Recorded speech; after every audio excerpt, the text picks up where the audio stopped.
They are ready to race, 1,000 metres to sprint, and away they go. Ambrym was a bit slow, as was Midnight Stroll, who actually got taken out at the start over there, and Jack Frost wasn't well away. Vivacious Vicky showed very good pace. Ambrym, an open highway, hugs the outside rail. Horsefly is down there inside. Behind that one is Richard the First, and towards the inside, Scampton and Taxhaven. Jack Frost is further back in the field. Then came Storia behind those, and Midnight Stroll is at the back end of the field, is about 5-6 lengths off the leader as Ambrym goes very quickly up front.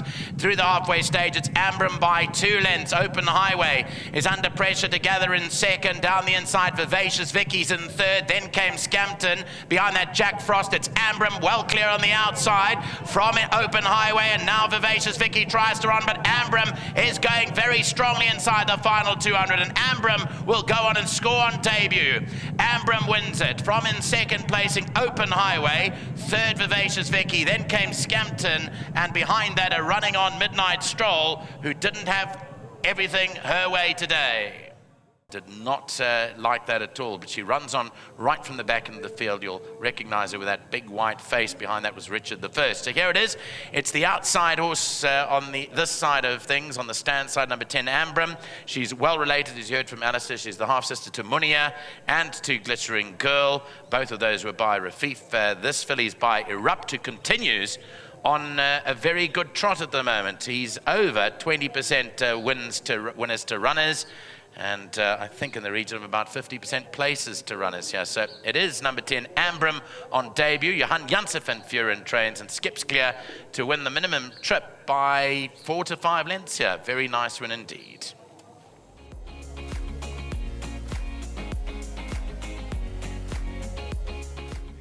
So Ambrym wins from a good family, and Keegan de Mello, Johan Janssen van Vuren and the Werners and Johnny Peter team up with this filly, who's showing them a clean pair of heels. Keegan, well done. She was reported to have cheap speed, but that was a lot of cheap speed, wasn't it?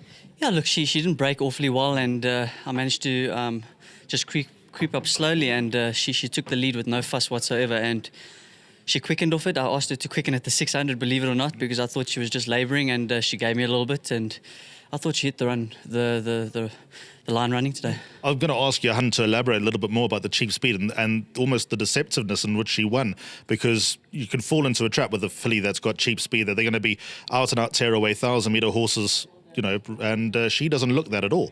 Yeah, look, it certainly didn't feel that way, so hopefully this doesn't blow her mind too much, and that becomes a habit. But she settled beautifully, and she quickened off it, which was really nice. I must say a big well done to Johan and his team. Thank you very much for all the opportunities.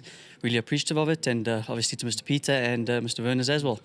I'll ask you about the runners that you've got for him, but what about the first time in the next race? You've got Woman of Power, you've got Spring of Elixir, and also Impression to come, not for Johan. Expecting anything from those? Look, I think the filly in the next, it would be unfair for me to give a comment. I don't really know the filly, but the word is positive, so I'm looking forward to that. And the filly for Mr. Terry, we're dropping her down in trip. It was my suggestion. She travelled too hard last time, and I had to go a little bit earlier. But it is a weak field, so she should run in the money. And then Impression, she ran the other day. If it hasn't taken too much out of her and she breaks on terms, it looks to be a weak field as well, with no respect, but she should be there. Well done, Keegan. Thank you very much. And to my sponsors, Winning Form again, thank you very much. Well done, Keegan de Mello, the log-leading jockey of South Africa. Wipe the sleep out of your eyes. Well done, Johan. Thank you. Yeah. Cheap speed, I mean, did she show that from day one, or was she just built into that? Alicia, to be honest with you, she's small. She's quite a smallish filly, and I can't really get into her home because every time I give her a really good hard workout, she almost looks like she wants to crawl up and sit in a corner for 3 days before she wants to eat.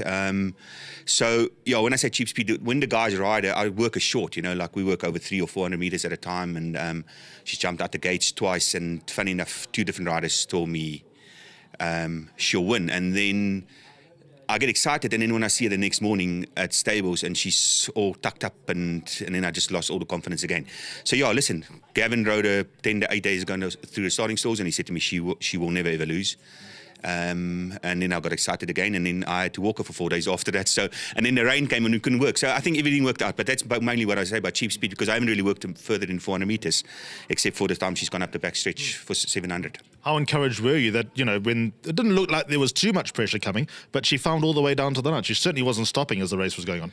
Yeah, listen, she won better.